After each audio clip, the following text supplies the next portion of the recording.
So the evolution of marketing has taken us from a point where it's no longer, and it was actually brought up in a couple of the keynotes this morning, that it's no longer what you say about your products and brands or services, but it's actually the sum of the conversations that exist about them that's important. And that's what actually defines your brand, defines the strength, defines your reputation.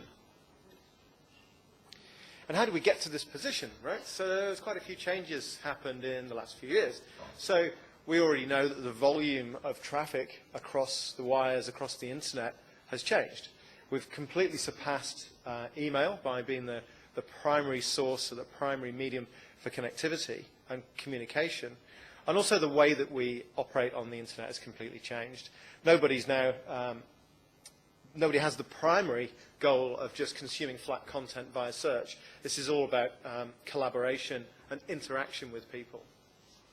Very simple things. And then also the devices have changed, right? So a lot more smartphones, smart devices, tablets, pretty obvious stuff, but then everybody's connected at the same time as well. So it's created this gap between the people and the organization.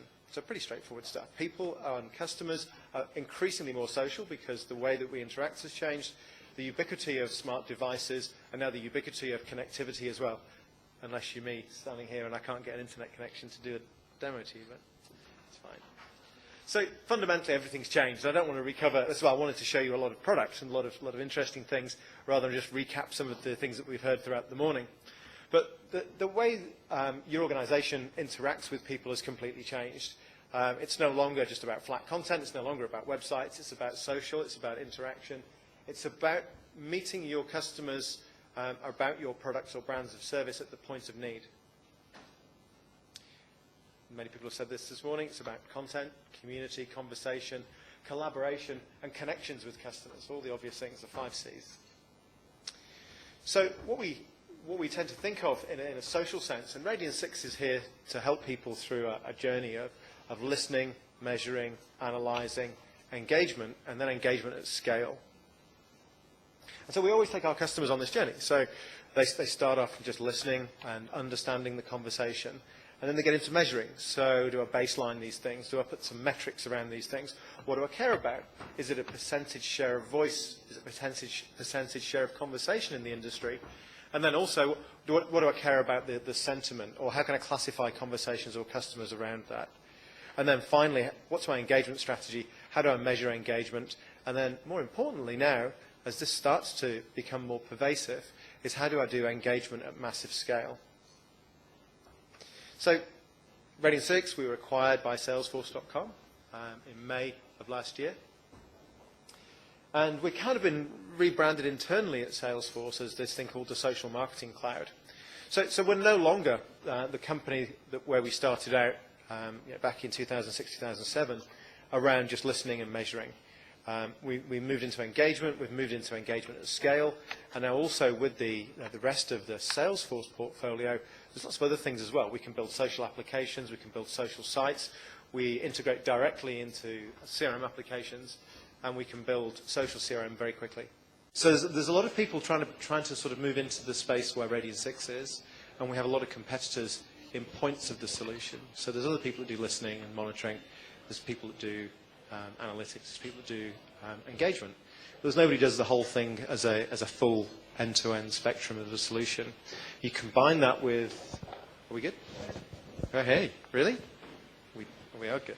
Okay, so can I give this back to you guys? Okay, so I'll keep talking until I refresh. I've got to log back into all of my demo now. So yeah, by combining the full portfolio of our solutions and the new solutions that we've just built, which I'm going to show you in a second, and the power of some of the things that Salesforce acquired. So Salesforce acquired things like Heroku, Ripple. There's lots of social-like things. And so the Social Marketing Cloud is kind of the code name for the future of where we're going with all of this. If you think about traditional email marketing and going from something like Marketo or ExactTarget out to a landing page and measuring analytics of 360 all the way back, well, we can do that in a social sense. So you can build a social campaign, build a social app on Heroku, host it on Facebook, drive that as your point of stepping on. But then using web analytics integration into Radian6, we can track where those conversations are going and then bring it all back to a social site built on sites.com. So there's so much I could talk to you about, but you just log into this stuff and I'll show you some of the stuff. Actually, it's really what I wanted to do.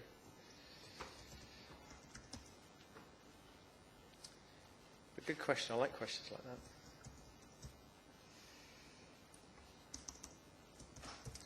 I had everything logged in, and then we lost connection in here. So.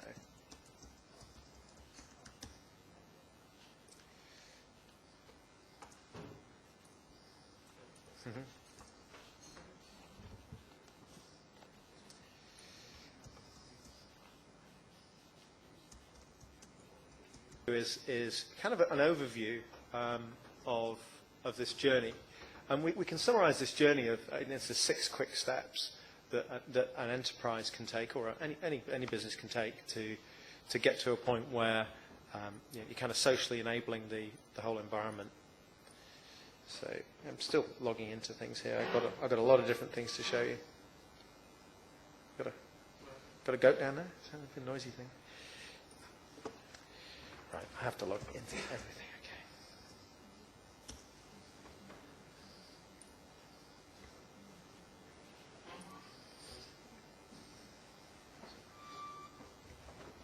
Okay, so going back to here. So we've got this portfolio of solutions now. This end-to-end from listening, measuring, analytics, engagement at scale, and then wrapping complementary solutions around it.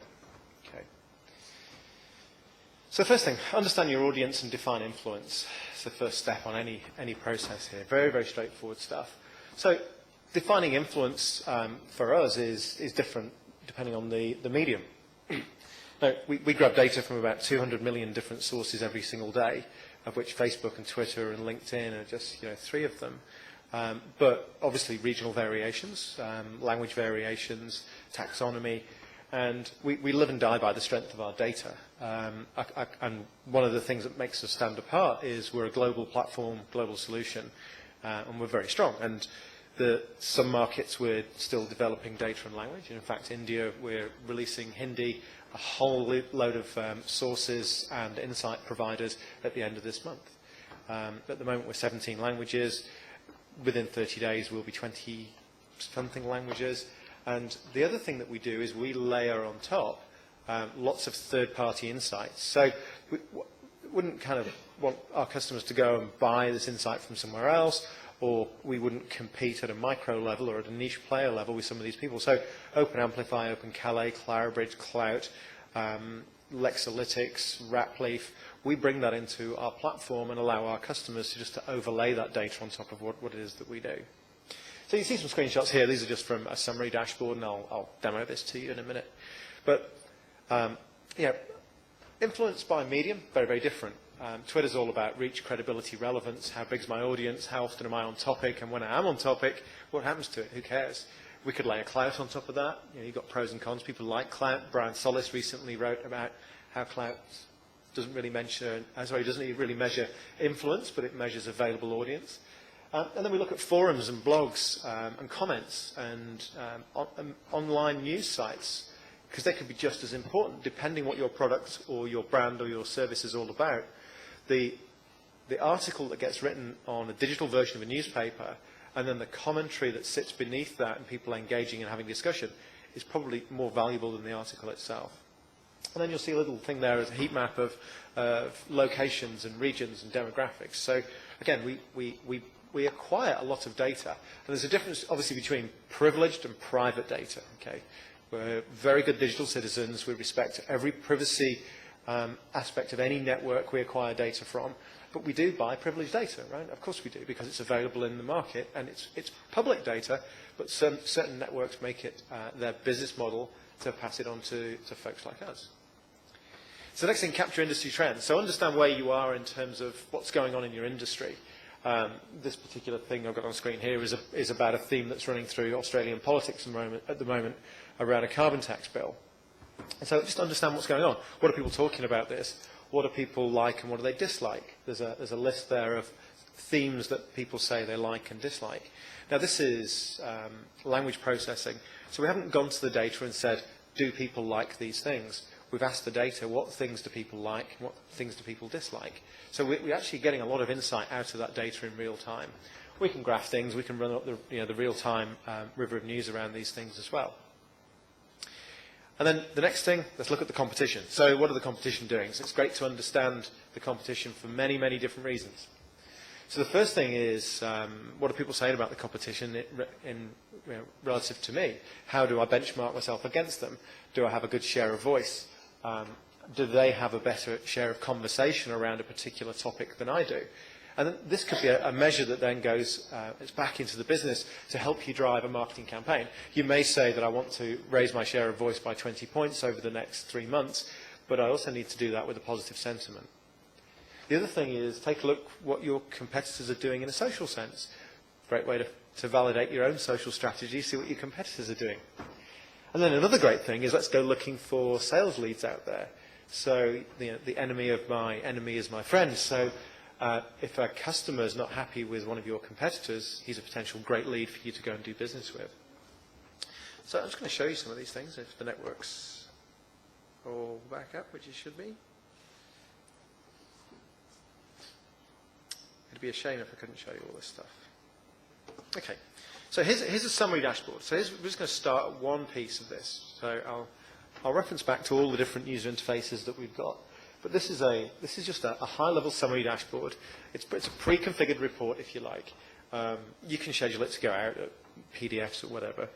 But really, what I've got going on here is I just looked at some of the telcos in India. So I'll start to scroll down and tell you a little bit about how this was put together. So we've got a couple of key themes, industry themes, so Androids and iPhones. And then we've got competitors. And in this case, I've set the brand to be Vodafone. I'm looking at India here. And I've got Airtel and Tata Virgin and Aircel, etc.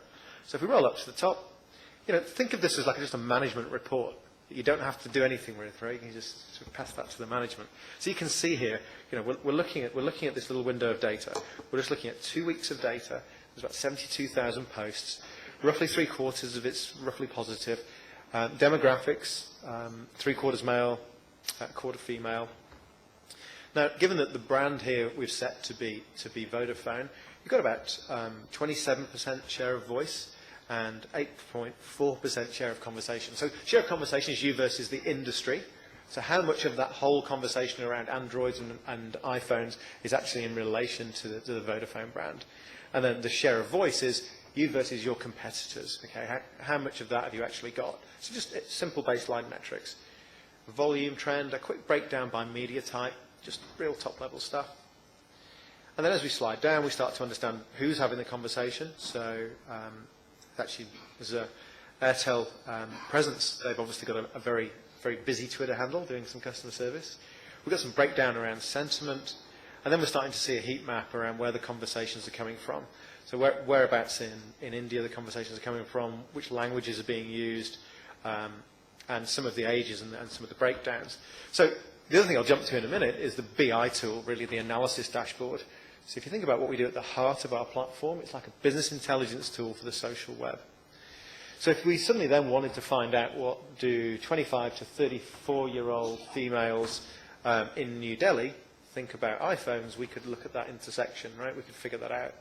And then we could layer insights over the top of that to understand more about the data, to extract what kind of things they're talking about. Now we look into influence. So just a real high-level view of influence. We can look at the top influencers by media type. But this breakdown is kind of interesting here. So you always see this is kind of funny. And you probably take your competitors out from influence because you actually want to find influencers around customers or journalists or people who are more engaged with the industry rather than just your competitor. But we're just looking at broad data at the moment. So within Twitter, Airtel themselves, it's about reach, credibility, relevance. How big is their audience, right? They've got 17,000 followers. It's not a massive audience. They've got a lot of tweets, 7,000 on topic. And then we've got this person below, SAI, only one on topic post in the last 2 weeks, but look at the size of the audience. So you've kind of got this sliding scale between the size of the audience, the number of times you're on topic, and what happens to it when it's, does it get retweeted, does it get moved around? We actually allow you to go and dial these things up and dial them down as well. In the background, it's kind of like a graphic equalizer. So if you want to prioritize size of audience over how often people are on topic, you can do that. So when we look at forums and blogs and news, so these, depending on which industry you're looking at, these things are weighted to one or another. Typically, financial services is very blog and forum related. You've got customer services, in very B2C environment out on Twitter, but where you've got mortgages and things like that, you often find things like the mummy blogger sites. You've got these great life-changing events when you have a baby. And it's also a financially changing event as well, because you're probably going to remortgage, you're going to get some life insurance, and you're going to get all these things. And these people are great influencers because they pass each other, because they just go through it as they have a baby, and then they give this great information. I've got a great deal from this guy. And we can pull that out. Now, we can pull that out and point this out to our customers to help them not only just understand where the conversation is, but they could choose to engage, or they could choose to then target their ad spend around that. Because don't forget, the social web's not just around Facebook and Twitter. It's about anywhere where there's user-generated content. And we grab a couple of 100 million sources every day. And so we really get into this list, real long tail, this kind of deep back end of these blogs and forums and little places where conversations happen. And then we've got this thing, it's kind of like the viralometer. Okay, so it's just showing you in real time what things are going viral at the moment within this profile. So I'm only really looking at the telcos in India here, and it's just showing me some of the top topics that are running around the web right now. And then finally, I've just got a simple breakdown of the conversation cloud, some of the top trending hashtags, and some verbatims around that. Okay, so that's all very straightforward. So what I'll show you next is a little discussion on some of these other things. So that's all good, but how do we do this then at massive scale? So if you're just engaging using point solutions, if you're using a free or a cheap tool, you've got a Hootsuite or something like that, or TweetDeck, what happens when you start to do these things at massive scale? So obviously you need an analytics platform at the back end to understand what just happened, but you also need a forward-looking thing to make sure you can manage this as traffic. And sometimes it means taking away from the community and the social engagement as well. So how do you do this at massive scale? How do you get the right posts to the right people? And how do you engage at the point of need? Well, to answer your question from before is, so what, you got acquired by Salesforce, and what have you done with it, kind of thing? Because now we went from being a well VC-funded startup out of Canada to a very well-funded VC organization now, kind of stuck within a bigger organization out of San Francisco. So one of the things we did just build is this thing called the Social Hub.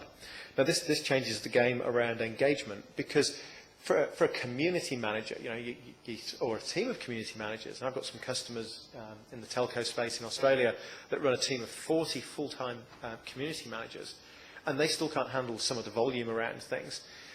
But also, you might want to take some of these conversations away from community and social, because you can't resolve a financial problem by tweeting somebody an answer. You can't resolve a network problem or a lost bag on an airline with a tweet. So you might want to pick one of those things up and put them with the people that can actually solve the problem. So we start to move away from social being just for the social experts to just being another channel that's just another way to get information and collaboration with your customers, but get it in the hands of the right people at the right time so that they can deal with it. So it's all about working with experts. So the Social Hub is a rules engine, for want of a better word, but it can look across all of these posts. So some of these posts, we looked there just at the telcos. You could probably imagine the size of the traffic that some of these telcos get inbound. And I've got probably a dozen airline customers around Asia. And you imagine the traffic that they get. And I don't know if you remembered, probably 6-8 months ago, there was the ash cloud from Chile that blew over Australia and put all the aircraft on the ground, right? Social media loves a crisis, and a crisis loves social media. And I went from 2 airline customers to all of them in about 2 weeks. But they get this massive amount of scalability. How do you deal with these things? So the Social Hub is something that can look for trends in posts. You can actually train it as well. We've got training algorithms which are interesting. But you can look for really simple things. So if I'm that telco, I could search for people looking for advice around a smartphone, whether it's an Android or an iPhone. These things are expensive, right? They're nearly $1,000. So if somebody's looking for advice for one of these things, they're probably telling me that they're just about to come to the end of their contract and they're looking for a new contract to which they can get a cheap phone. Now, if we can also look through the social history of that person, because it's all out there, right? So all that history's out there, and realize that they're a customer of one of my competitors, then suddenly that's the best lead I could ever find. So it's someone who's said bad things about my competitors at some point in the past. We probably think they're going to be towards the end of their contract. They want to buy the most expensive device with probably the best data plan we could find. Why wouldn't I pick that up and put it into a social leads database? We could do that absolutely. Or the other thing we could do is somebody's complaining around lost luggage. And it's an airline thing. We can predict the language that people are going to use. And so just as the example around the telco, it's just reverse engineering SEO. So, search engine optimization or search engine marketing, guessing what people might put into search engines. But instead of guessing what they might put, just go looking for the language of your buyers, looking for the language of your customers, reaching out for help. And then we just build those rules, and then we say, go do these things. So we can tag the items on the platform, we can delegate to other people in the organization, or importantly now, we can pass it up into a CRM application where we can deal with it as proper structured data and structured process. So 3 quick lenses, okay? Sales, service, and marketing. I just mentioned briefly around sales. So go looking for people using the language of your buyers, bring them into a social pipeline. Service, very straightforward. People often use a negative hashtag against you. So there's, one of the telcos in Australia and one of the telcos here I was looking at before, they use the hashtag name fail, right? There's no questioning the sentiment of that. Somebody's throwing the failed tag down on your organization. Dead simple. You search for that tag, you pump it into the system, it's a service complaint, right? If it can't be resolved at a social layer, or if it contains something around billing or network or handset, then you can bring it up and put it into the hands of the expert. Because the thing that a CRM application is really good for is dealing with structured data and structured process. See, it's the way to map all this unstructured data of the social web with the structured data and process of an internal organization. Now, marketing, and there's a reason why we're called the Social Marketing Cloud. This is kind of interesting. This is new, very, very, very new, and this kind of gives you a bit of a tip of the hat to let you know where we're going with stuff. So, has anybody heard of a show called the Game of Thrones? Anybody know the Game of Thrones? A couple of people seen the Game of Thrones, right? So Comcast, the cable company in the States, ran Series 1 on their network. And they were preparing for something, and they were working with us, and we worked with Comcast to do a lot of analytics. But we took the Social Hub and Salesforce to them and said, hey, let's try something a bit new. Let's just try out this scenario. So what we did is we let the Social Hub run through all the historical data, because we've got data across all of the social web going back to 2008, right? We've basically got a copy of the social web. It's kind of interesting. So we train the Social Hub around, 1, people mentioning Game of Thrones, and 2, people being positive about the Game of Thrones. What we do then is we use the Social Hub to grab those posts, tag them in our platform, and then use the integration, pass them up into Salesforce, so that we've now created a database of social advocates around their brand. So that's kind of weird, right? So now you've got a whole list of people. You've got their basically unverified social personas, but you know that they're advocates, right? You haven't matched them to your database yet. You don't know what their credit card number or their account number is, but you've now got a database of solid advocates around your product or your brand. And what are you going to do with it? So when Series 2 came along, Comcast made the decision to go and put it on a premium channel. Interesting move, right? Because it's got so much sort of groundswell and popular audience around this that they could be cheeky and try and see if they can get some premium out of this. And then we trained the Social Hub to go and listen for people who were saying, where's Game of Thrones gone? I can't believe it's not on whatever channel it was on. I can't seem to find it. Or they were saying, look at these guys, they've moved it to a premium channel. Then you set the Social Hub to respond automatically. Could be dangerous if you get it wrong, okay? But in this case, it was a very well thought out particular scenario that if you were a previous advocate of the show and now you're looking for Series 2, you get an automatic response that just goes openly at you, not DM'd, because we're not talking about following these people. There's a reason why it was openly at. Hey, we know you're a fan of the show. Shortened URL, 10% discount, sign up. People loved it. right? People went and signed up. They were like, oh my God, this is great. You guys know that I'm a fan of the show. Brilliant. And the other thing that happened was the fans of the show felt a little bit tighter and more connected with the show. They felt like they had some scarcity around this shortened URL. And the URL itself went viral. And we've got social web analytics as well, don't forget, so we know which posts referred people back to websites, because we pull data from Omniture, Google Analytics and Web Trends, and so that overlay over our data. So we can see that actually we posted that back to one guy, and it went down to 3 other folks, and then he decided to go and sign up.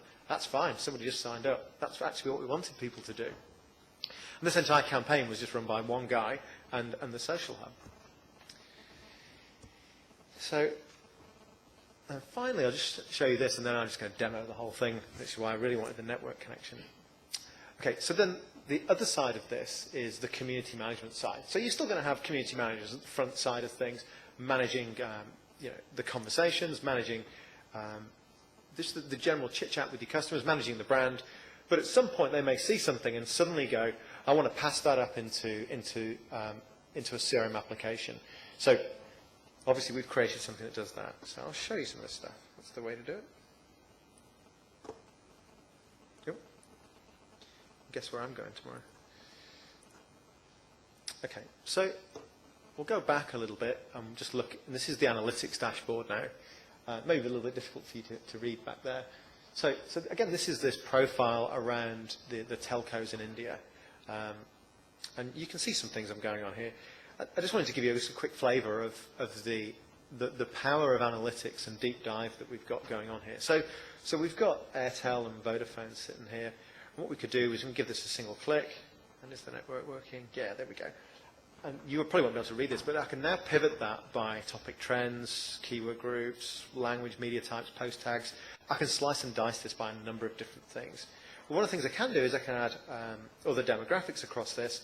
So I can ask for gender, I can ask for age spread, and you'll see the thing down the bottom right is actually the age spread.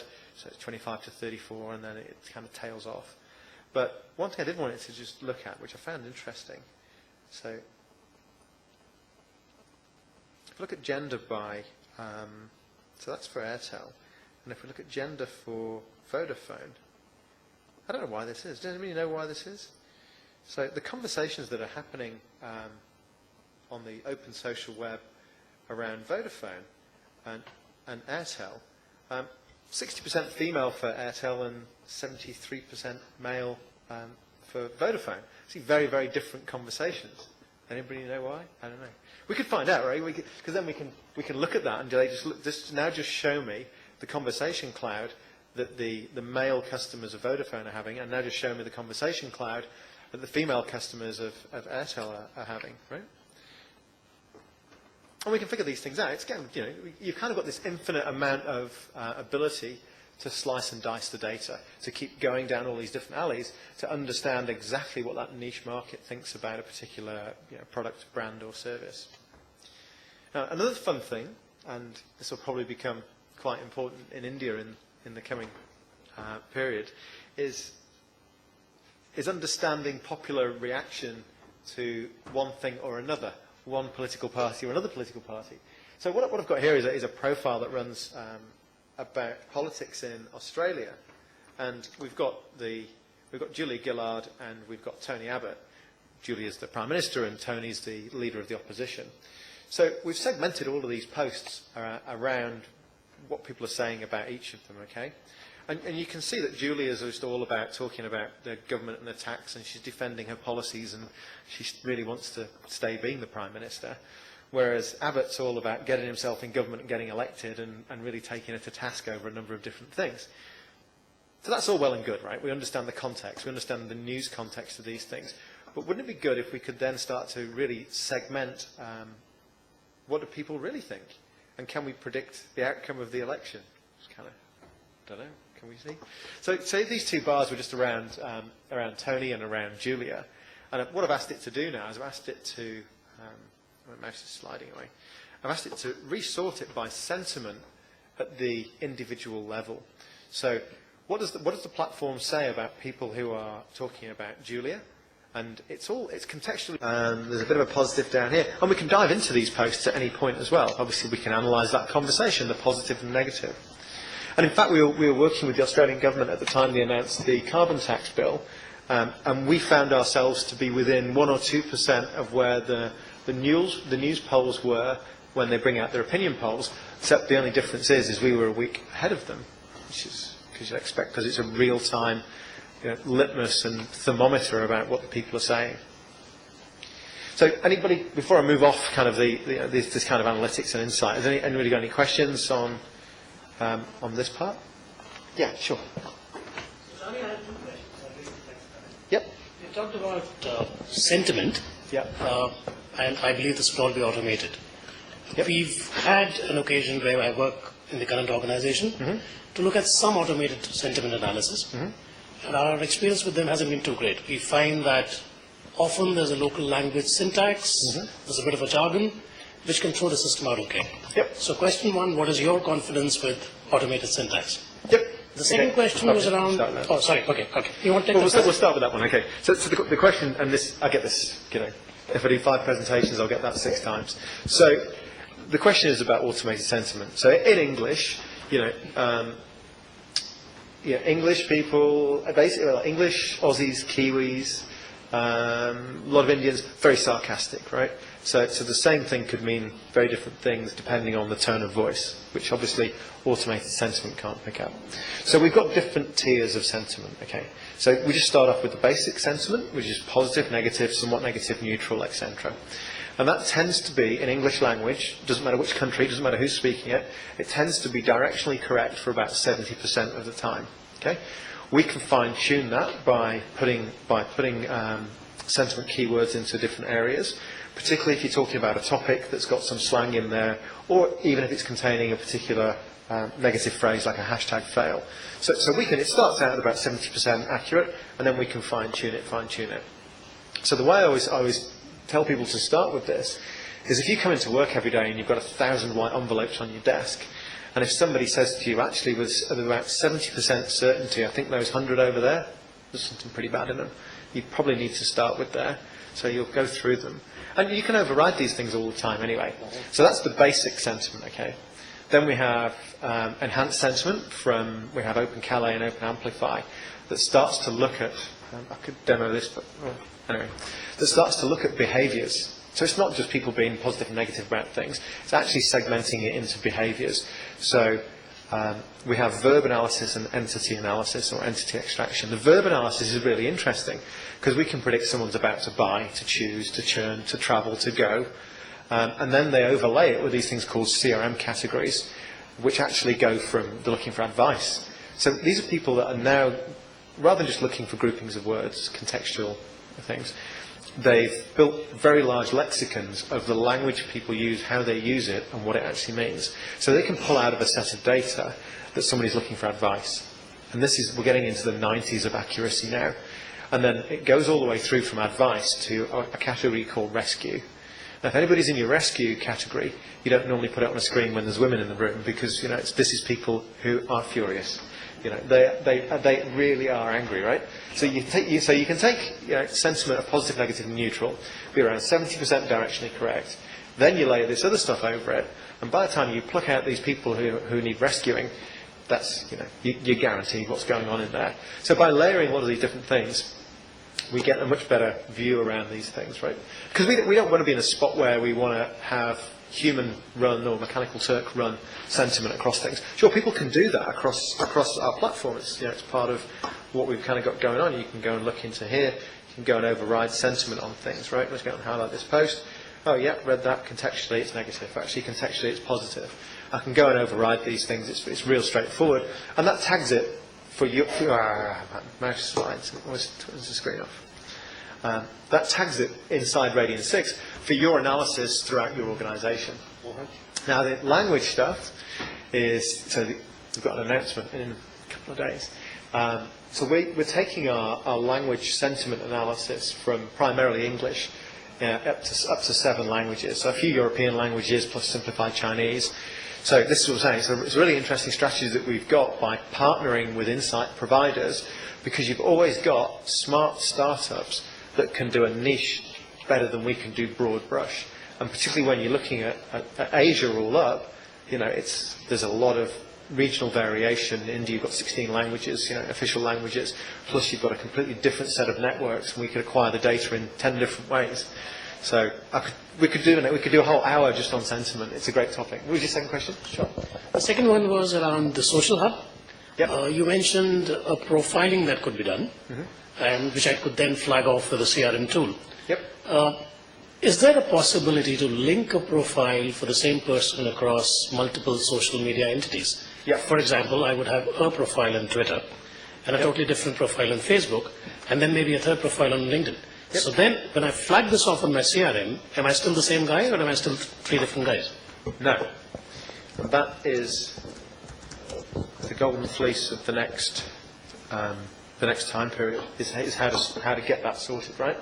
So here's the extend my session. So here's the social hub, right? It's not the sexiest thing to demo. It's a rules engine, right? So it's like demoing integration where. But at the end of the day, so we'll start here, and then I'll answer your question by showing you exactly how we do this inside the CRM application, how we'd match all these things together. So social hub, it has data sources. Data sources are Radian6 profiles. Then we go build rules. So we'll add a condition. The condition could be, this is all metadata to do with the post that's stored in the Radian6 world. So does it have negative sentiment? Does it have something going on with it? Does the content contain the string #mybrandfail? Okay. Oh. Sorry, this just jumped on me. And then what we do is we go and create rules, okay? So we can go and assign it to a different user. We could add a post tag to it. We could give it a tag, say, no, it's the fail thing. We could send it to Salesforce. Create a case, create a contact, create a lead, create a post. Also create the contact. So that's the interesting thing now. So we can automate a lot of the things that we would do in the Radian6 world around engagement, but now ultimately we can pass this through into a CRM application. So here we are now in Salesforce Service Cloud, and I've got this view, this dashboard of my world. I can go to cases. I can see where I've got different things coming in. I can sort by Twitter cases and all these kind of things. Right, that's all fine. Let's open up one of these posts, okay? So there's an interesting thing about the social persona. And when I mentioned before around the Game of Thrones, we created a database of unverified social personas. But by the time they came round to linking and signing up through the URL, we actually knew who they were. We could figure it out, because then it becomes a transaction that we can come full circle on. So here in this case, we've got a case where somebody was asking around, I don't know, baggage access from Osaka to Kuala Lumpur. And at the moment, we've just got a case, and we've got a social persona here, so we can click his social persona and see what we know about him. Well, we've pulled in some details because we can get this stuff real time from the social web. We know how much influence he's got, the size of his audience. We know his bio. If he had a cloud school, we'd get it on there. We can see the other cases that he's got here. And this is where we could link it up to a contact. So it's still traditional CRM. It's just that where we've now got maybe multiple addresses or multiple phone numbers, you've also now got multiple social personas. So you could have your Facebook, your LinkedIn, your Mixi address, your RenRen address. You can have all these different things. Now, what the cool thing about from a CRM perspective is we've got this other idea of a post. So it's not always creating a lead or a contact, but it's also creating a post. So we could set the social hub to do our competitive tracking for us, or about our own brand. So whenever this guy calls into the call center and we actually speak to him on the phone, the CSR can look in the application. He's got a list of the history of the conversations he's had about us, around our competitors, around the industry. So it's your perfect upsell opportunity, because you're talking to him and your insurance company. I see you just bought an expensive push bike. That's very interesting. We can sell you some insurance. But that's fun, right? Then we're moving this up into a place where we can do structured data and structured process. Now, what is really interesting is how do you prioritize these things? So we talk about doing this stuff at scale. How do you prioritize which cases get dealt with first? Well, sometimes it's random, sometimes it's about subject, but now you could do it based on somebody's social influence. So if Stephen Fry or Ashton Kutcher logged a social case, you might want to get to him before me, because they've got a lot more social influence, and you can stack rank these things and get to them quicker. Or the other thing is, once you've got this matched to your social persona, to your contact, to the real structured data in the application, it may come through and they may have no Twitter following whatsoever, but it happens to be in your Platinum Awards program. So it goes straight to the top of the ladder. Interesting stuff, eh? And then back to the engagement piece. So we still look after the community engagement side. And here's, this is our version of what you'd have a TweetDeck or something like that. But instead of TweetDeck or Hootsuite kind of connected to nothing or a public API, this is connected back to Radian6. You've got this integrated common taxonomy in a single platform. So I'm looking at Telcos India. As an engagement manager, I've got this little overview stack in here, just telling me what's going on for a month today, whatever's going on. I've got my tasks that have been delegated. And I'm not just dealing with Twitter and Facebook here, I'm dealing with 200 million different sources every single day. So we're effectively democratizing all of the data across the social web here.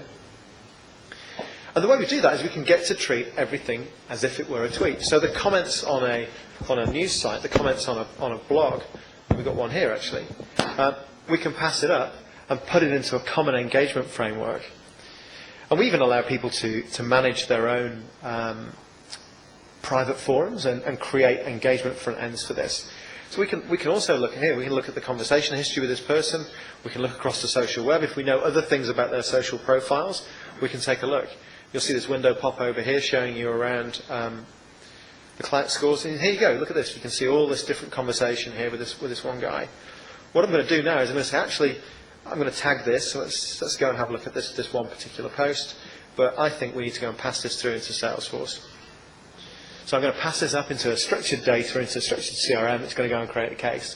So instead of it's always happening by automation, we're also giving the community manager the ability to triage posts and selectively pass those things right up there. I guess I'm almost out of time.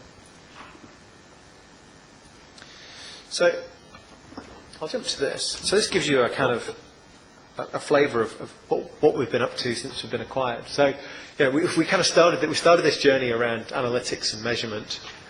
We layered on insights and discovery, all these third parties, these really smart companies that do niche things and also very regional things, so we can bring it in. So we're about to get really serious about India, and that starts at the end of the month with the Hindi release, with a lot more data and coverage and some local market insights is where we want to go with this. We've got a summary dashboard, so something that just configures itself that you can deal with management around. We've got a mobile app, didn't even get a chance to talk about that, but we've got a really smart iPhone, iPad app, which enables you to do that engagement stuff, but on the fly. So you can think around your brand managers or your community managers, wakes up in the morning, has a quick look, now you go back to sleep, or he wakes up and he's got to do something. And you can delegate within the platform. You've got a lot of functionality within there. And again, it's about having this central platform with a shared common taxonomy so that you can delegate and communicate and collaborate internally and get rid of those. So it's not just a marketing thing. It's not just customer care. It's sales, it's service, it's marketing, it's everybody in the organisation. And then we've got the social hub over to the side there, which is this programmatic rules engine and integration engine. The engagement console. And then finally, this thing down at the bottom, this seems to be one of the big trends at the moment for us, is we've built a couple of these things called command centres. Now, God bless the Americans, they'll screw a TV to the wall and dim the lights and call anything a command centre. But hey, it's big business. So we built one for Dell, they loved it, and they spent a lot of money on it. And then we built one for a few other people, and then we built one for the American Red Cross, and then we started building them in Australia, we started building them for airlines. And once social starts to become integral to the organisation, into an enterprise, they all want a command centre, because it's kind of like a badge of honour, right? And the thing to go looking for is, I remember doing a search on LinkedIn for people with the word social in their job title. And you go back kind of 3 years, and we were talking just a couple of hundred people that were around that you could find. If you do that search now, you've got millions of people who have actually got social in their job title. So it's not like us who are industry people, but it's people in organisations, and look for social strategists and for these, because that tells you that that company has now moved away from borrowing budget from PR and marketing, and they've got serious about it. They've actually given somebody a job, which means they've got budget to spend and they're going to get serious about this. And these are the folks that buy command centres, and it's great fun. You get all, the bank of TVs, all these custom visualizations, and you see the whole thing running through the lens of their brand and their competitive landscape in real time. So I'll leave that slide. If there are any more questions, I'll happily take them now.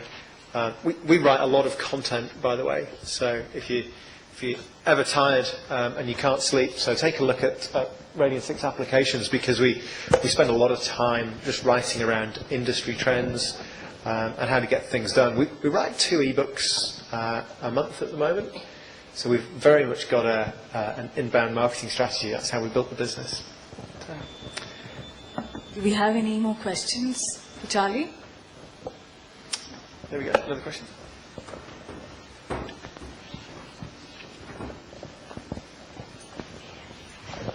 Hey, Charlie, so you mentioned that you buy privileged data from certain data sources, right? So that includes like principal social networks, and then you have like 500,000, or I don't know what is exact count, data sources from where you fetch the data, right? So you use how do you fetch that data, and how updated that data is at a given point of time? Because if you use crawling, it has its limitation. If you use APIs, so the problems with that APIs. So how do you tackle that problem? Yep. So the question is around data and coverage, and we live and die by the strength and depth of our data. So we use about a dozen different ways to get data. Okay, depending on where it comes from, depends on which method we use.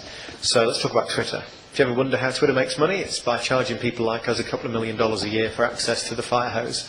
So we get a real-time feed of every single tweet with quality of service straight out of Twitter. We work closely with Facebook. We don't break any privacy settings. We respect everything there, but we get as much data as they can publicly provide, and that technology is negotiated as part of the deal. Now, the other sources, and particularly the long tail, we crawl ourselves. We have discovery mechanisms. We also work with lots of the very well-established board readers and forum readers as well. We allow our customers to add sources as well. So there's kind of a great network effect when we start to grow a customer base in a country, because we quickly find all the niche sites by industry, because people will go, hey, I've kind of been reading this blog for the last 4 years, and I notice it's not in your platform. And so that we allow them to add that as a source. Now, if that's got an XML or an RSS feed around it, fine, just pull it in. If it's not, we'll give them a call, do something about it. A good example of this was in Australia. So in the telcos, were all really worried about one particular source. Now, this guy kind of got the its with the social space and cut everybody off. So we went and did some work with the governing body called the ACMA, the Communications and Media Authority, and then we invited the guy to the table and said, in the interests of the industry, open up your platform so that we can actually engage and these guys can treat their customers better.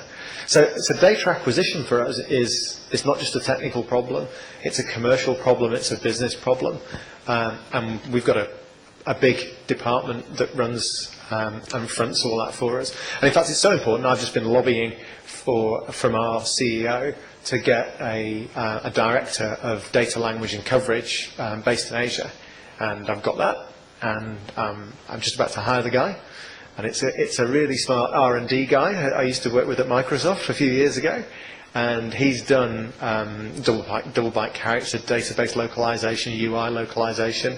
He kind of gets it. So as we continue to expand in Asia, there's nothing more. We don't say we're in a country unless we've got the languages covered, the top 100 sources covered, and we've got the accuracy of these things. So, and then you look at things like, Weibo, right? Amazing, 300 million users, 10% of those are outside of China. How do you copy that, right? So it's an amazing. The data acquisition thing is amazing. It's certainly very interesting, and you've got to have the kind of scale and the kind of resources that we've got to be able to do it properly. Otherwise, you're just talking to public APIs that can then shut you down. So, yeah, good. I like that question. Good question. Thank you very much.